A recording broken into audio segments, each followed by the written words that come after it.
Hey guys, நம்ம freedom history எடுத்து பார்த்தா பல லீடர்ஸ் நமக்காக போராடி இருக்காங்கன்னு தெரியும். ஆனா அதுல ஒருத்தரை நம்ம மகாத்மா அப்படின்னு பெருமையா சொல்றோம். எத்தனையோ பேரு உயிர் தியாகம் செஞ்சு வாங்கி கொடுத்த இந்த ஃப்ரீடமுக்கு முக்கியமான பார்ட்டா காந்திஜிக்கு முதலிடம் இருக்கு. இது ஏன்னா அவரோட அப்ரோச். சண்டை போடாம சத்தம் போடாம அமைதியா அஹிம்சை முறையில போராடலான்னு சொல்லி தந்தவர் அவர். அவரோட மன உறுதிய கடைசி வரைக்கும் துணிச்சலா வெளிப்படுத்தின மனிதர். எந்த நிலை வந்தாலும், அவர் மேல என்ன மாதிரியான அடக்குமுறை வந்தாலும் அதை எதிர்க்க வெறும் மென்டல் ஸ்ட்ரென்த்தை மட்டும்தான் பயன்படுத்தினாரு. அவரோட எதிர் நடவடிக்கை வன்முறையோ இல்ல வேற எந்த வழிகளாவோ இல்ல, அமைதியை மட்டும்தான் ஆயுதமா பயன்படுத்த முடிவு செஞ்சாரு. ஆனா அந்த அமைதிக்கு இருந்த ஸ்ட்ரென்த் அவருக்கு மட்டும் புரியல, அவரை எதிர்த்த இங்கிலீஷ் கவர்மெண்ட்டுக்கே நல்லா புரிஞ்சுது. அதனோட ஒரு ரெஸ்பான்ஸ் தான் நமக்கு கிடைச்ச ஃப்ரீடம். இந்த அசைக்க முடியாத மென்டல் ஸ்ட்ரென்த்தை பத்தி பேசுறது தான் ஸ்டாயிசிசம் தியரி. மகாத்மா காந்தி மட்டும் இல்ல, அவரோட பதவி காலத்திலயும் சரி, சயின்டிஸ்டா வேலை பார்த்தப்பவும் சரி, அவர் சந்திக்கிற எல்லார்கிட்டயுமே புன்னகையோட பேசி அவரோட பொறுப்புகளை சரியா செஞ்சு அவருக்கு மட்டும் இல்லாம நம்ம நாட்டுக்கே பெரிய பொறுப்பு மறைந்த நம்ம ஏபிஜே அப்துல் கலாம் ஐயாக்கும் இருக்கு. இவங்கள போல இன்னும் எத்தனையோ பேரு அவங்கள சுத்தி இருக்க நிகழ்வுகள்ல கவனம் செலுத்தாம, எந்த சூழல்லையும் அவங்களோட ஒரிஜினாலிட்டிய கைவிடாம ஒரு வாழ்க்கைய வாழ்ந்திருக்காங்க. அதுக்கான மென்டல் பவர் அவங்க கிட்ட அதிகமாவே இருந்திருக்கு. இன்னும் இவங்கள போல பல பேரை உதாரணமா சொல்லிக்கிட்டே போகலாம். இவங்களுக்கெல்லாம் நெகட்டிவா எதுவுமே நடந்திருக்காதா? இவங்களை யாருமே ஹர்ட் பண்ணிருக்க மாட்டாங்களா? எப்படி எல்லா நேரமும் ஒரே மாதிரியான சிந்தனையோட நோக்கத்தோட இருக்க முடியும்? டிஸ்ட்ராக்ஷன்ஸே இருந்திருக்காதா? கண்டிப்பா நம்மள போலவே பல சந்தர்ப்பங்கள்ல கடந்து வந்திருப்பாங்க. ஆனா அத பத்தியெல்லாம் யோசிக்காம அவங்களோட முயற்சிகளை சரியா செய்ய முடிஞ்சதாலதான் இன்னும் நம்ம மனசுலயும் வரலாற்றுலயும் ஒரு நிலையான இடத்த பிடிக்க முடிஞ்சிருக்கு. இதைத்தான் ஸ்டாயிசிசம் பிலாசபின்னு வெஸ்டர்ன் கண்ட்ரீஸ்ல சொல்றாங்க. மார்க்கஸ் ஆரேலியஸ், எபிக்டெட்டஸ், செனேகா இவங்க டெவலப் பண்ண ஒரு பழமையான தத்துவம் தான் இந்த ஸ்டாயிசிசம். நம்ம கண்ட்ரோல்ல இல்லாத விஷயங்களை விட்டுட்டு நம்மளால எதை கண்ட்ரோல் பண்ண முடியுமோ அதை மட்டும் ஃபோக்கஸ் பண்றது தான் இந்த தத்துவத்தோட கோர் பாயிண்ட். நம்ம ரியல் லைஃப்ல இந்த ப்ராப்ளமை ஃபேஸ் பண்ணாத ஆளே இல்லைன்னு சொல்லலாம். நீங்க எவ்வளோ நல்லவரா இருந்தாலும் யாரோ ஒருத்தருக்கு நீங்க தப்பானவரா தெரியலாம். யாரோ உங்களை ஹர்ட் பண்ணிருக்கலாம். ஆனா அப்பெல்லாம் அதை பத்தி கவலைப்படாம, அதுக்கு ரியாக்ட் பண்ணாம உங்க வேலையிலயும் உங்களோட லைஃப்லயுமே கான்சென்ட்ரேட் பண்ணணும். அது எப்படி முடியும்? அதுக்கான முக்கியமான 5 ரூல்ஸை பத்தி தான் இந்த பதிவுல நம்ம தெரிஞ்சுக்க போறோம். முதல் ரூல், கண்ட்ரோல் அண்ட் அக்செப்டன்ஸ். எந்த விஷயத்தின் மேலேயும் உங்களுக்கு இருக்க கண்ட்ரோலை விட்டுருங்க. ரியாலிட்டியில அது என்னவா இருக்கோ அதை முழுசா முதல்ல ஏத்துக்கோங்க. ஒன்ஸ் நீங்க இந்த கேரக்டரை மாஸ்டர் பண்ண தெரிஞ்சுக்கிட்டீங்கன்னா உங்களோட மனசை அமைதியா வச்சுக்க முடியும். உங்க மனசை அமைதியா வச்சிருக்க முடிஞ்சா உங்களோட லைஃப்ல தேவையான விஷயங்களுக்கு உங்களோட முழு எனர்ஜியும் செலுத்த முடியும். முதல்ல உங்க கண்ட்ரோல்ல இருக்கிற விஷயங்கள் என்னவா இருக்கும்னு யோசிங்க. உங்க எண்ணங்கள், உங்க ஆசைகள், கனவுகள், இது மட்டும் தான் உங்களோட கண்ட்ரோல்ல இருக்கக்கூடிய முக்கியமான விஷயங்கள். இதை தான் நீங்க கண்ட்ரோல் பண்ணவும் மாத்தவும் முடியும். மற்றவங்களோட எண்ணங்கள், அவங்க செய்யற செயல்கள், அந்த சூழ்நிலை, இதெல்லாம் உங்க கண்ட்ரோலை மீறின விஷயமா இருக்கும். இதை நீங்க கண்ட்ரோல் பண்ணவும் முடியாது. அது சரியான முறையும் இல்ல. அந்த சூழ்நிலைய இல்ல மனிதர்களை கண்ட்ரோல் பண்றதுல நீங்க செலவு பண்ற எனர்ஜியை உங்களுக்கு தேவையான விஷயங்கள்ல ஃபோக்கஸ் பண்ண பயன்படுத்தலாம். அதனால உங்க சைட்ல இருக்க நல்ல விஷயங்களை ஃபோக்கஸ் பண்ண முடியும். ஸ்டாயிசிசம் தத்துவப்படி உங்க எண்ணங்கள், ஆசைகளை மட்டும்தான் நீங்க பொறுப்பேற்றுக்க முடியும். இதுதான் நீங்க செய்ய வேண்டிய செயல்களுக்கும் உங்களோட எமோஷன்ஸுக்கும் காரணமா இருக்கும். உங்க மைண்ட்ல பாசிட்டிவான தாட்ஸ் மட்டும் இருந்தா வெளி சூழ்நிலை எதுவா இருந்தாலும் அதை தாண்டி வர்றதுக்கான சக்தி உங்ககிட்ட இருக்கும். எந்த பிரச்சனை வந்தாலும் அதை தடையா பார்க்காம ஒரு வாய்ப்பா பார்க்குற மைண்ட் செட்டை டெவலப் பண்ணிப்பீங்க. எந்த ஒரு எக்ஸ்டர்னல் வேலிடேஷனுக்கும் உங்க மனசு ஏங்காது. பிசிக்கல் திங்ஸை தான் வேலிடேட் பண்ணுவாங்க. அதுவும் வேலிடேட் பண்ற இடத்துல இருக்கவங்க மாறும்போது அதுக்கான ரிசல்ட்டும் மாறும். ஒரு சின்ன ப்ரொடக்ஷன் கம்பெனி எடுத்துக்கங்க. ஒரு பொருளை குவாலிட்டி செக் பண்றப்போ ஒருத்தரோட கண்ணுக்கு தெரியாத ஒரு குறை, ஒரு இம்பர்ஃபெக்ஷன் இன்னொருத்தரோட கண்ணில் படலாம். சில நேரம் அவர் கண்ணுக்கு கூட அது தெரியாம போகலாம். அதுக்காக தான் பிளஸ் ஆர் மைனஸ்னு சொல்லி அந்த ப்ராடக்டோட குவாலிட்டி இந்த ரேஞ்சுக்குள்ள இருக்கும்னு சொல்றாங்க. நீங்க எந்த மெஷர்ஸை வச்சு வேணாலும் ஒரு பொருளோட தரத்தை வேல்யூ பண்ண முடியும். ஆனா நீங்க எவ்வளோ முயற்சி செஞ்சாலும் இல்ல என்ன மெத்தடை சூஸ் பண்ணாலும் உங்களுக்குள்ள இருக்க எமோஷன்ஸை, உங்களோட தாட்ஸை வேலிடேட் பண்ணவே முடியாது. அதுக்கான மனிதர்களும் இங்க யாருமே இல்லை. நீங்க வச்சிருக்க நம்பிக்கையும் அன்பையும் யாரும் வேலிடேட் பண்ணணும்னு எதிர்பார்க்காதீங்க. அந்த எதிர்பார்ப்பு உங்களோட நம்பிக்கை, அன்பு ரெண்டையும் ஒரு பிசிக்கல் திங்கா மாத்திரும். அதுல இருக்க உண்மையான ஜீவன் இழந்து போகவும் வாய்ப்பு இருக்கு. அடுத்து, ஹவு டு ரியாக்ட். ஒரு நல்ல பீஸ்ஃபுல்லான நாளை ஸ்டார்ட் பண்றீங்க. ஒரு நல்ல காஃபி குடிச்சு ரிலாக்ஸா காமா ஒரு பார்க்ல நடந்துட்டு இருக்கீங்க. சடனா ஒரு ஆள் வந்து உங்களை கீழே தள்ளி விட்டு போறான். உடனே உங்க மைண்ட் மாறி போகுது. அது வரைக்கும் உங்க மைண்ட்ல இருந்த அமைதி, அந்த ஜாய் இப்போ சடனா இல்லாம போகும். சடனா ஒரு கோவம் வரும். உடனே அந்த சிச்சுவேஷனோட ஃபீலையே மாத்திருவீங்க. ஆக்சுவலா உங்களை இடிச்சவர் மேல எந்த தப்பும் இல்ல. ப்ராப்ளம் என்னவோ உங்க மைண்ட் செட்ல தான். இதுக்கு முன்னாடி அமைதியா பீஸ்ஃபுல்லா யோசிச்சுட்டு இருந்தீங்கல்ல, அப்போ ஒரு பூ உங்க மேல வந்து விழுந்தா அதை பார்த்து ரசிச்சு தானே இருப்பீங்க. ஆனா இப்ப யாரோ ஒருத்தர் தெரியாம செஞ்சது உங்களை இந்த அளவுக்கு கோவப்பட வைக்குது. இதுக்கு காரணம் நீங்க தான், உங்க எமோஷன்ஸ் மட்டும்தான். சூழலோ இல்ல உங்களை இடிச்சிட்டு போன அந்த நபரோ இல்ல. உங்க எமோஷன்ஸ் உங்களோட ரெஸ்பான்சிபிலிட்டி. யாரும் உங்களை கண்ட்ரோல் பண்ணவோ உங்களோட எமோஷன்ஸை தப்பா யூஸ் பண்ணவோ முடியாது. மீறி அப்படி எதுவும் நடந்தா அது நீங்க அவங்களுக்கு கொடுத்த பொசிஷனா இருக்கும். சப்போஸ் உங்ககிட்ட ஒரு பவர்ஃபுல்லான ஹெட்செட் இருக்குன்னு வைங்க, ஒரு சின்ன என்விரான்மெண்டல் நாய்ஸ் கூட உங்க காதுகள்ல விழாம இருக்கும். அந்த நேரத்துல நீங்க கேட்குற அந்த இனிமையான பாட்டு மட்டும்தான் உங்களால ரசிக்க முடியும். இதுதான் உங்களோட எமோஷன்ஸை கண்ட்ரோல் பண்ற டெக்னிக். உங்களை கோவப்படுத்துற, எமோஷனலா ஃபீல் பண்ண வைக்கிற எல்லாமே உங்களை சுத்தி நடந்துகிட்டே தான் இருக்கும். ஆனா அதை உங்க மைண்டுக்குள்ள அலோ பண்ணாம இருக்க வழிகள் உங்களுக்கு மட்டும்தான் தெரியும். உங்களை சுத்தி இருக்க தேவையில்லாத ஒரு விஷயத்த தூண்டுறதுக்கும் அதுக்கான ரெஸ்பான்சிவ் ஆக்ஷனுக்கும் இருக்க சின்ன கேப்பு தான் உங்களோட பர்சனல் க்ரோத்துக்கு காரணமா இருக்கும். அந்த எக்ஸ்டர்னல் ஆக்ஷனுக்கு நீங்க என்ன மாதிரி ரியாக்ட் பண்றீங்க அப்படின்னு வச்சுதான் அந்த சூழலோட நிலையே மாறும். யாரோ ஒருத்தர் உங்களை தப்பா பேசியிருந்தா, உங்க வேலையை குறை சொல்லியிருந்தா, அதனால நீங்க இது வரைக்கும் செஞ்ச ஹார்ட் ஒர்க் வீணா போகுமா? இல்ல அந்த வேலையை வேற யாரோ செஞ்சதாயிடுமா? இல்லவே இல்ல. உங்க ஹார்ட் ஒர்க், அதுக்கான ஒரு வேல்யூ நீங்க தான் முடிவு செஞ்சது, வேற யாரோ இல்ல. அவங்க குறை சொல்றதுக்கும் உங்களை தப்பா பேசுறதுக்கும் காரணம் அவங்களோட ஸ்ட்ரெஸ், அது அவங்களோட ரியாக்ஷன். அதை பத்தின எண்ணங்களை நீங்க கேரி பண்ண வேண்டாம். இந்த மாதிரியான சிச்சுவேஷனை 3 விதமா ஹேண்டில் பண்ணலாம். இதை வச்சு நீங்க ரியாக்ட் பண்ற விதத்துல ஒரு மாற்றத்தை கொண்டு வரலாம். முதல்ல, கோபம், எரிச்சல், அழுகை, சோகம், வெறுப்பு இதெல்லாம் வரப்போ ஒரு 2 செகண்ட் அந்த ஃபீலிங்கை பாஸ் பண்ணி வைங்க. இந்த பாஸ் பண்ற ஹேபிட் வந்துட்டாலே உங்களோட எமோஷனல் சைக்கிள்ல ஒரு சேஞ்சஸை நீங்க பார்க்க முடியும். இப்போ இந்த ஃபீலிங் ஏன் வருது அப்படின்னு உங்களுக்குள்ள ஒரு கேள்வியை கேளுங்க. இந்த கோவம் எதனால எனக்கு வந்தது? அங்க நடந்த ஒரு ஆக்ஷனா இல்ல அதை பத்தின உங்க எண்ணங்களா? எது உங்களை அந்த நெகட்டிவான எமோஷனை ஃபீல் பண்ண வச்சுது அப்படின்னு யோசிங்க. இப்போ நீங்க இதுக்கு எப்படி ரெஸ்பாண்ட் பண்ணா உங்களோட மன அமைதியை நல்லா வச்சுக்க முடியும்னு யோசிங்க. இல்லனா இந்த ரியாக்ஷன் தான் நீங்களா அப்படின்னு யோசிங்க. அந்த கோவம், எரிச்சல் இதான் நீங்களா இல்ல ரொம்ப அமைதியான அன்பான மனிதரா நீங்க? எது உங்க உண்மையான முகமோ அதை மட்டும் வெளிப்படுத்துங்க. இந்த முறையை ஃபாலோ பண்ணி உங்களோட ரியாக்ஷன்ஸை கண்ட்ரோல் பண்ண முடியும். எந்த ஒரு சூழல்லையும் உங்களை நீங்களா வச்சுக்க முடியும். அதுதான் உங்களோட நீண்ட நாள் வளர்ச்சிக்கும் அமைதிக்கும் காரணமா இருக்கும். உங்க வாழ்க்கையில மத்தவங்களோட ஆக்ஷன்ஸுக்கும் ரியாக்ஷன்ஸுக்கும் இடம் கொடுக்காம ஒரு அமைதியான மென்டல் ஸ்ட்ரென்த்தை வெளிப்படுத்துங்க. அடுத்து, யூ ஆர் யூனிக். நம்ம எப்பவுமே குறை சொல்ற விஷயம் என்ன தெரியுமா? என்கிட்ட இப்படி பேசிட்டான் பாரு, என்ன போய் இப்படி நடத்திட்டாங்க, என்ன புரிஞ்சுக்காம பேசிட்டாங்க. இந்த மாதிரியான பல கான்வர்சேஷன்ஸை நீங்க கேட்டிருக்கலாம். இல்ல நீங்களே கூட இதை சொல்லியிருக்கலாம். இதுதான் நம்மளோட ஈகோவை நம்ம யாருன்னு காட்டணும்னு நினைக்கிற ஒரு ஃபீலை ட்ரிகர் பண்ணிக்கிட்டே இருக்கும். இந்த சிச்சுவேஷன்ல உங்களுக்கு புரிய வேண்டியது ஒன்னே ஒண்ணுதான். அது உங்களை போல இங்க வேற யாருமே இல்ல. நீங்க நினைக்கிற மாதிரியே யோசிக்க, உங்களை போலவே பிஹேவ் பண்றவங்கள இந்த உலகத்துல நீங்க பார்க்கவே முடியாது. சோல்மேட், ட்வின் ஃப்ளேம்ஸ்னு சொல்றதெல்லாம் பாதி உண்மை பாதி கற்பனை. இந்த ஒரு தாட் உங்க மனசுல ஆழமா பதிஞ்சு போனாலே உங்களை புரிஞ்சுக்கல, உங்களை மதிக்கலன்னு இனிமே பேசிக்கிட்டு இருக்க மாட்டீங்க. உங்க ஸ்டாண்டர்ட்ஸுக்கும் வேல்யூஸுக்கும் யாருமே என்னைக்குமே ஈக்குவலா வரவே முடியாது. ஏன்னா இந்த உலகத்துல இருக்க ஒவ்வொருத்தரும் யூனிக்கானவங்க. அவங்க லைஃப்ல கிடைச்ச எக்ஸ்பீரியன்சஸ், அவங்க மைண்ட்ல இருக்க தாட்ஸ் இதெல்லாம் வச்சுதான் அவங்க பிஹேவியரும் இருக்கும். அவங்களோட ஓன் லைஃப்ல தான் அவங்க டிராவல் பண்றாங்க.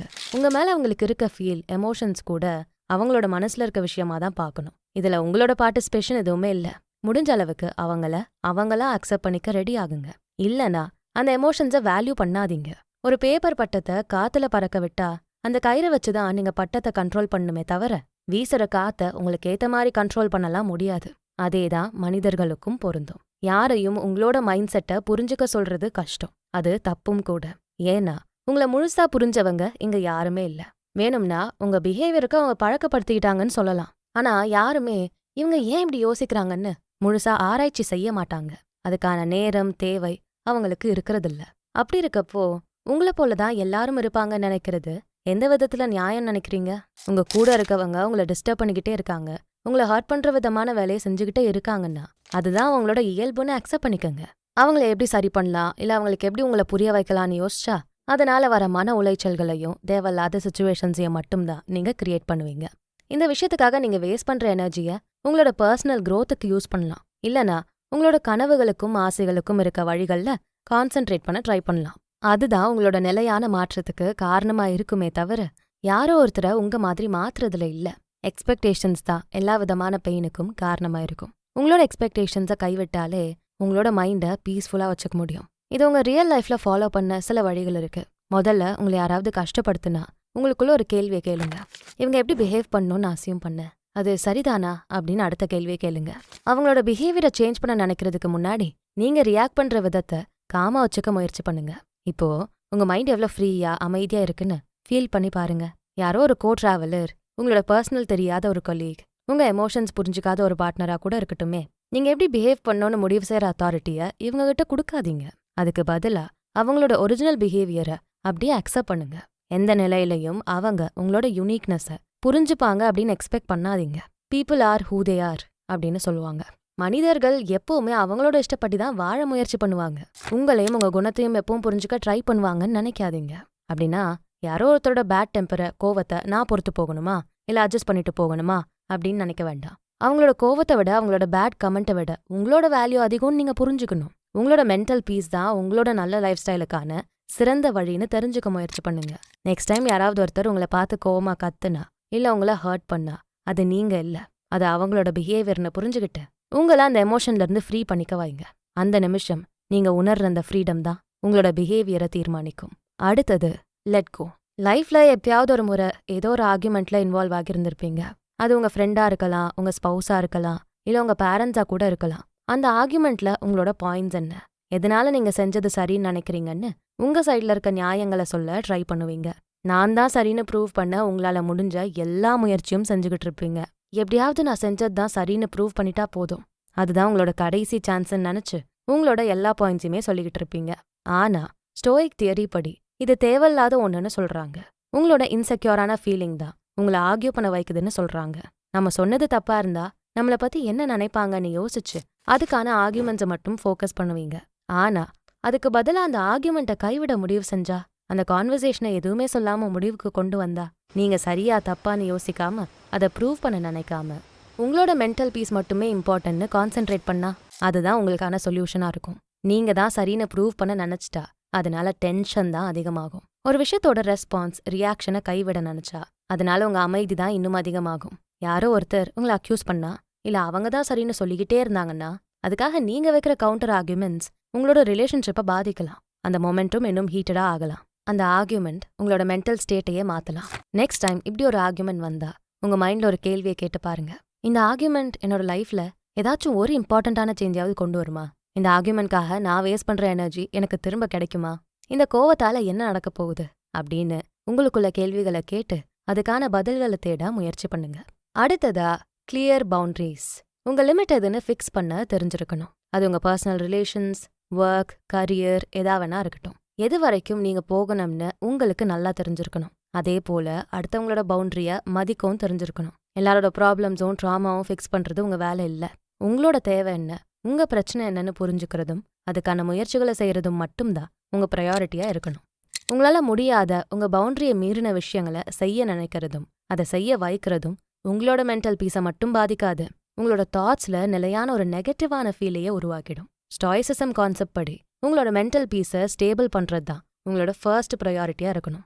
எதுவுமே உங்க ஆழ் மனசுல இருந்து வர எண்ணங்கள்ல இருந்தா மட்டுமே அதுக்கான முழு பலனை நீங்க அனுபவிக்க முடியும். உங்களோட எந்த செயலும் முக்கியமானது அப்படின்னு நீங்க முதல்ல உணரணும். பவுண்டரி செட் பண்றதுன்னா யார்கிட்டயும் பேசாம உங்களை மட்டும் யோசிச்சுக்கிட்டு செல்ஃபிஷா இருக்கிறது இல்ல. உங்களோட லைஃப்ல இருக்க கோல்ஸ் என்ன, உங்க ப்ரையாரிட்டி என்ன, அதுக்கான முக்கியத்துவத்தை தர முயற்சி செய்யறது தான் உங்களை தேவையில்லாத பாதிப்புகள்ல இருந்து விலக்கி வைக்கும். நான் என்ன கண்ட்ரோல்ல வச்சிருக்கேன், மற்ற விஷயங்கள் என்னோட எல்லைக்குள்ள இல்லைன்னு தெளிவா தீர்மானமா யோசிக்கிறது தான் ஒரு சிறந்த வழியா இருக்கும். பொதுவா ஸ்டாய்சிசம் சொல்ற கான்செப்ட்ஸை ஃபாலோ பண்ண கஷ்டமா இருந்தாலும் நம்மளோட எமோஷனல் ஸ்டெபிலிட்டிக்கும் பீஸ்ஃபுல்லான மைண்ட் செட்டுக்கும் இந்த பிரின்சிபல் கண்டிப்பா யூஸ் ஆகும். இதுக்காக சில ரூல்ஸை ஃபாலோ பண்ணணும். First rule, own the morning. உங்க மார்னிங் டைமை கண்ட்ரோல் பண்ண கத்துக்கங்க. நீங்க எந்த லைஃப் ஸ்டைலை வேணா சூஸ் பண்ணலாம். ஆனா உங்க லைஃபோட கண்ட்ரோலை தக்க வச்சுக்க உங்க மார்னிங் ஹேபிட்ஸை கரெக்டா ஃபாலோ பண்ண தெரிஞ்சிருக்கணும். அதுதான் உங்களோட மைண்டை ஃப்ரெஷ்ஷா ஆக்டிவா வச்சுக்க ஹெல்ப்ஃபுல்லா இருக்கும். உங்க மைண்ட்ல புது தாட்ஸ், ஹேபிட்ஸை ப்ராக்டிஸ் பண்ண இந்த மார்னிங் டைம் தான் பர்ஃபெக்டா யூஸ் ஆகும். சக்சஸ் அண்ட் ஃபெயிலியர் ஒரே மாதிரி ட்ரீட் பண்ண ட்ரை பண்ணுங்க. வெற்றி கிடைச்சா ரொம்ப சந்தோஷப்படுறதும் தப்பு, அதே சமயம் தோல்வியை பார்த்து பதட்டப்படவும் கூடாது. ரெண்டையும் ஒரே மாதிரி ட்ரீட் பண்ணா மட்டும்தான் லைஃப்ல நெக்ஸ்ட் என்னன்னு யோசிக்க முடியும். நெக்ஸ்ட், ஒரு நாளுக்கு ஒரு விஷயத்த மட்டும் கான்சென்ட்ரேட் பண்ணுங்க. உங்க லைஃப்ல இருக்க எல்லா ஆஸ்பெக்ட்ஸையும் யோசிச்சு அதுல உங்க முயற்சிகளை ஹாஃப் ஹார்ட்டடா செய்யாம தினமும் ஒரு விஷயத்துக்கான வேலைகளையாவது செய்ய முயற்சி பண்ணுங்க.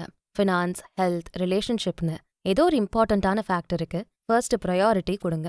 இதனால உங்களோட மைண்ட்ல இருக்க ப்ரெஷர் குறைய வாய்ப்பு இருக்கு. Make beautiful choices. உங்களுக்கு வர ஆப்ஷன்ஸை சரியா தேர்ந்தெடுங்க. ஒரு ஜங்க் ஃபுட் சாப்பிட சான்ஸ் கிடைச்சா அப்போ ஒரு ஃப்ரூட் ஜூஸை கூட சூஸ் பண்ற அளவுக்கு மென்டல் ஸ்ட்ரென்த்தை டெவலப் பண்ணுங்க. எந்த ஒரு சின்ன சான்ஸ்லையும் இது தேவையா, இதனால என்ன லைஃப் டைமுக்கு யூஸ் இருக்கும் அப்படின்னு யோசிக்க தெரியணும். கான்ஸ்டன்ட்லி எப்பவுமே இது தேவையா, இதனால என்ன ஆகும் அப்படிங்கிற கேள்வியை கேட்டுக்கிட்டே இருங்க. அது எவ்வளோ சின்ன விஷயமா இருந்தாலும் சரி, இல்ல லைஃப் சேஞ்சிங் டெசிஷனா இருந்தாலும் சரி. இந்த கேள்வி உங்க மனசுக்குள்ள ஒரு சீரீஸ் ஆஃப் தாட்ஸை உருவாக்கும். நீங்க சூஸ் பண்ற விஷயம் உங்க லைஃப்ல வரப்போற எல்லா விஷயங்களையும் முன்னாடியே ப்ரெடிக்ட் பண்ண வைக்கும். அடுத்து புக்ஸ். நிறைய புக்ஸ் படிங்க. ஏதோ ஒரு கிரைம் நாவல் இல்ல ஒரு என்டர்டைன்மெண்ட் புக், இப்படி உங்க டைமை வேஸ்ட் பண்றதுக்கான புக்ஸா இல்லாம ஆழ்ந்த கருத்துக்களை சொல்ற புக்ஸை முதல்ல சூஸ் பண்ணுங்க. உங்க பர்செப்ஷனையே கம்ப்ளீட்டா சேஞ்ச் பண்ற புக்ஸை தேர்ந்தெடுங்க. உங்களுக்குள்ள புதுவிதமான தாட்ஸை உருவாக்குற புக்ஸுக்கு உங்க யூஸ்ஃபுல்லான டைமை ஸ்பெண்ட் பண்ணுங்க. Be strict with your self and tolerant with others. உங்களுக்கு நீங்களே ஸ்ட்ரிக்டான ரூல்ஸை போட்டுக்கோங்க. ஆனா அடுத்தவங்க கிட்ட எந்த விதமான எதிர்பார்ப்பும் இல்லாத ஒரு நிலையில இருக்க கத்துக்கங்க. முடிஞ்ச அளவுக்கு அவங்கள டாலரேட் பண்ண தெரிஞ்சுக்கங்க. அவங்க என்ன கேரக்டர் வெளிக்காட்டுறாங்களோ அதை முழுசா அக்செப்ட் பண்ண தயாரா இருங்க. கடைசியா தினமும் உங்களுக்கு கிடைச்ச வாழ்க்கை புதுசா இருக்குன்னு நினைச்சுக்கங்க. அந்த வாழ்க்கையை முழுசா வாழ என்னெல்லாம் பண்ணலான்னு அதை மட்டும் யோசிங்க. அந்த ஒரு எண்ணம் நிலையா இருந்தா உங்க லைஃப்ல நடக்கிற எல்லாமே கரெக்டா கொண்டு போக முடியும். நம்ம எல்லாருக்குமே அதிகமான நேரமும் நாட்களும் இருக்கிறதா நினைச்சுதான் பல விஷயங்களை செய்யாம தள்ளி தள்ளி வைக்கிறோம். பல மன்னிப்புகள், கோவங்கள், அன்பை வெளிப்படுத்துற வார்த்தைகளை சொல்ல இன்னொரு நாள் இருக்குன்னு நினைச்சு அதுக்கான சரியான சந்தர்ப்பம் வரும்னு வெயிட் பண்ணிக்கிட்டே இருக்காங்க. ஆனா அந்த நாள் இன்னைக்கு தான் நினைச்சா அதுக்கான எல்லா முயற்சியும் இன்னைக்கே செய்யணும்னு முடிவு செஞ்சா உங்க வாழ்க்கையை மாத்துறதுக்கான சந்தர்ப்பங்களை நீங்க உருவாக்குவீங்க. ஸ்டாய்சிசம் சொல்ற அடிப்படை விஷயங்கள் உங்களை ரொம்ப இறுக்கமான மனிதரா மாத்துறதில்ல. சூழ்நிலையை சமாளிக்கிற தைரியத்தை, அதை தாங்கக்கூடிய தெம்ப உங்களுக்குள்ள உருவாக்குறதா முக்கியம்னு அது புரிய வைக்கும். அந்த மென்டல் ஸ்ட்ரென்த்தை உங்களுக்குள்ள உருவாக்குற வழிதான் இந்த ஸ்டாய்சிசம் பிரின்சிபல். அதுக்கான ஒரு புரிதலை ஏற்படுத்துறது தான் இந்த பதிவோட நோக்கமா இருந்திருக்கு. உங்களுக்கு இருக்க செல்ஃப் டிசிப்ளினை வளர்க்க, உங்களோட பர்சனாலிட்டியை மாத்த இந்த ஸ்டாய்சிசம் கான்செப்ட்ஸை யூஸ் பண்ணிக்கலாம். இதனால உங்க எமோஷனல் பேலன்ஸ், உங்க தாட்ஸ், உங்க ஆக்ஷன்ஸ்ல கூட நல்ல மாற்றங்கள் உருவாகும். இந்த மாற்றங்களை நிலையானதா மாத்த இந்த ஸ்டாய்சிசம் தியரி உங்க லைஃப்லயும் ட்ரை பண்ணி பாருங்க.